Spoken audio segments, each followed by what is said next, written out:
Alright guys, I'm going to try and not make this a long video, but there's a lot of trailer to go over here. It's a pretty exciting video because I finally got it.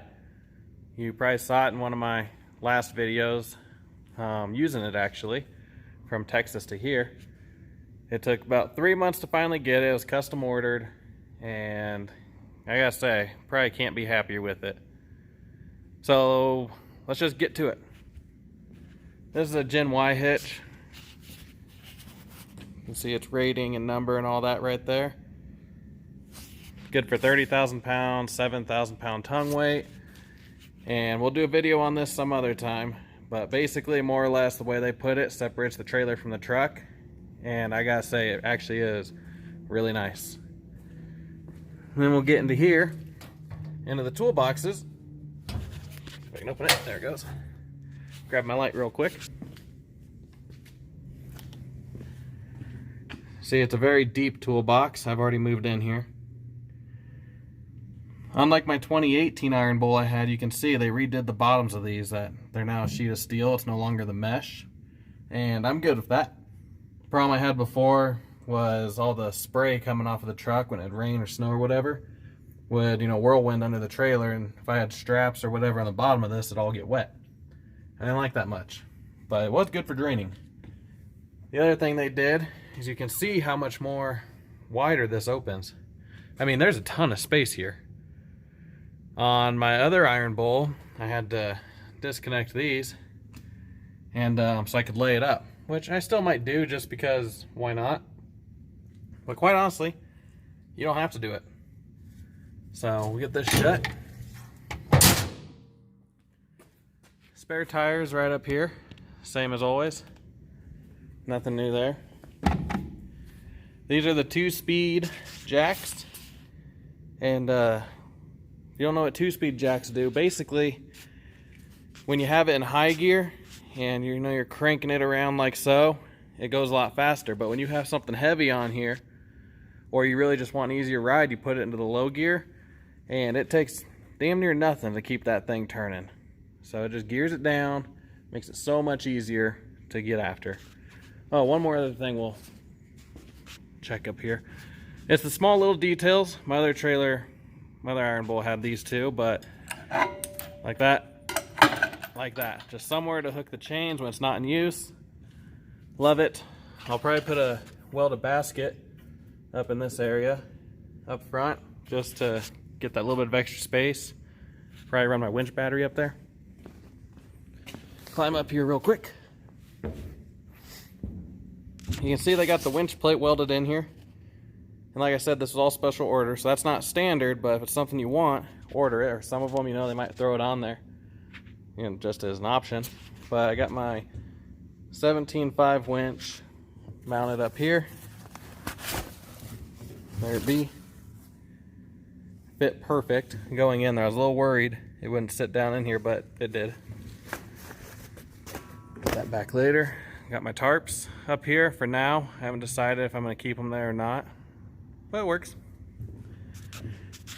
You'll notice the BLACKWOOD lumber, and if you don't know what that is, basically they cut out the center section of the wood, they infuse rubber into it, and the result is, can't slide. On this metal, you can, but on this wood, no. So a lot more grip, especially on the Dovetail coming up. Kind of a steep grade. Not too bad, but we'll get to that in a minute. Also saves the wood. I'm going to put some treatment on it for what is exposed, but not having so much of it exposed to the sun and all the other crap will help this deck. Sounds like a chicken outside if you can hear that. Hop down here. Got the sliding winch ratchets on the side. There's 6 of them. I just don't have the 6th one wound up right now. But these are all sliding ratchets. 4-inch straps. They stop right here because of the toolbox. And the toolbox houses the compressor and battery and all the other gizmos that go with the suspension. This is an air ride trailer, obviously. You can see the lift axle. an airbag there. That's the one that lifts it. Probably make a different video later of how this works, but I'll give you a demonstration. Inside here, you can see there's the switch, there's the compressor. So real quick, we'll drop this.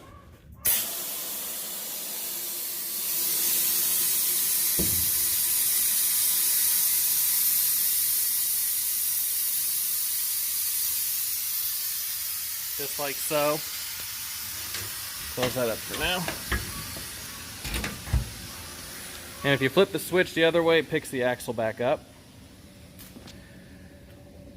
Moving on, I got the diamond plating over the wheels because obviously with the wheels being there, there's nowhere you can put support beams. So you put that on there. More support. Here's the dovetail. It's oh, what is it? 8 feet, 9 feet, I don't even remember. I'd have to measure it, how long it is. You can see they're pretty good on lights back here. Looks real pretty going down the road. Extra details. Drop some chains in there, or your ratchet hook or whatever, so it's another anchor point. Real nice powder coating on these.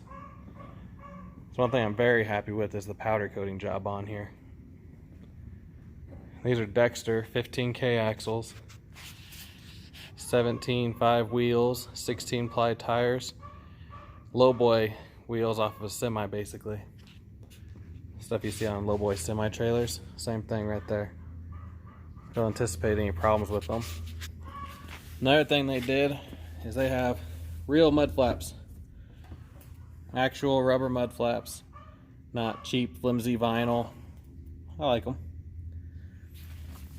We'll take a look here at the hydraulic dovetail. This is their own patent pending design, and this one's self-locking. I'll show that to you in just a second. And for those curious, there's the capacities on it. Now I've had stuff on the back and I haven't had the maxes, but I can tell you if what I had on there did great.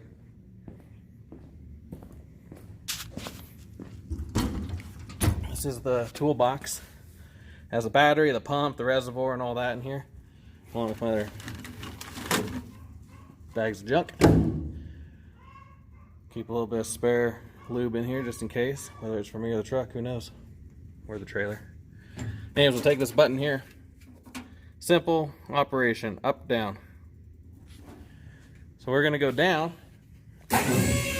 You'll see the bed raises up a little bit, and then you'll hear it thud. It's unlocked. It actually comes down pretty quick.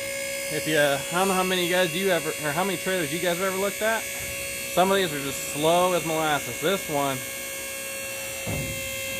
that's pretty good. And that load angle I was telling you about, I don't know what this angle is, but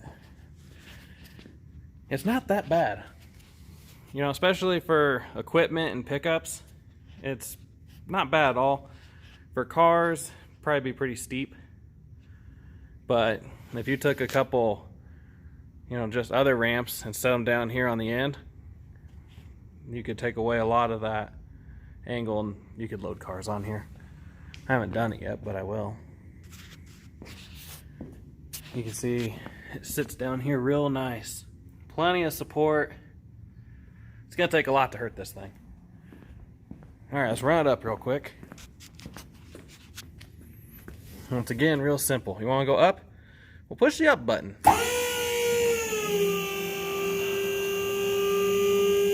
And just like coming down, you'll see, maybe if I put the camera here, maybe not. It'll go up a little higher than it has to lock, and then it'll come back down. Right about there. Now it's locked. Everything's where it's supposed to be. Everybody's happy. Put that back in there real quick. Solar panel charging for the batteries. It also has this little bad boy right there. plug it in when you're at home, charge it up. And that charges the battery for the air ride too. Really, overall, I can't complain about this trailer. The little bit I've used it, I've only got about 1,500 miles on it. And in that time, I can tell you, it's night and day difference going from spring suspension to air suspension. This thing rides. It literally, you know, when you go over real wavy roads or bumps, this thing just kind of floats like that. It's kind of cool to watch in the mirror. Doesn't slam. Doesn't really give you any trouble, whether it's loaded or not. Sorry, getting a little winded. I don't know why it's a little warm in here. Anyways, as far as the lift axle goes, one of the really cool things is, one, you know, you got tires off the ground. It's less tires on the ground to get hit with nails or whatever when you're empty. When it's loaded, you gotta run both axles. But the other thing is, like in my driveway, it can be kind of tight turning around. And if you have that lift axle up, this rear axle, it just damn near pivots on itself. And you can turn this thing sharp and not tear the axle up, not tear the tires up, not tear the driveway up. It's just nice. And it rides on this guy. Simple hookups. No complaints here. And I suppose if you want to see the axle go back up, we can do that real quick, and I think we'll call that a video. I'm not sure what else I'm missing. I can tell you underneath, we won't take a big tour underneath. Not sure there's a lot of light. You can see like the torque tube goes from the front of the trailer all the way to the axles, and that's standard. That's not an option, that is on them. You can see all the bracing under here.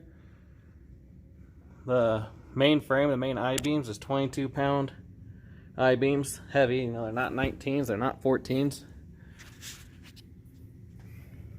It's just real nice under here. You also have to take my word for it, but the wiring under it is very well put away. It's not flailing around, it's not rubbing. I guess if you want a video underneath the trailer, let me know and I'll make one. Alright, let's go back up with this. See, we just push this switch here. The compressor should kick on as well. There it goes. And it's up. It's up to 120 feet aside. It'll shut down. Keep my jack in there. And some knee pads.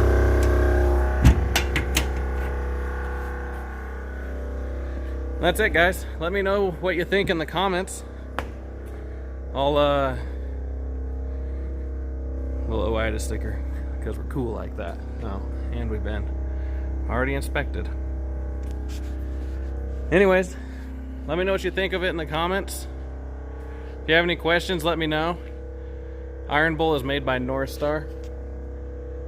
Highly recommend you check them out. See you next time.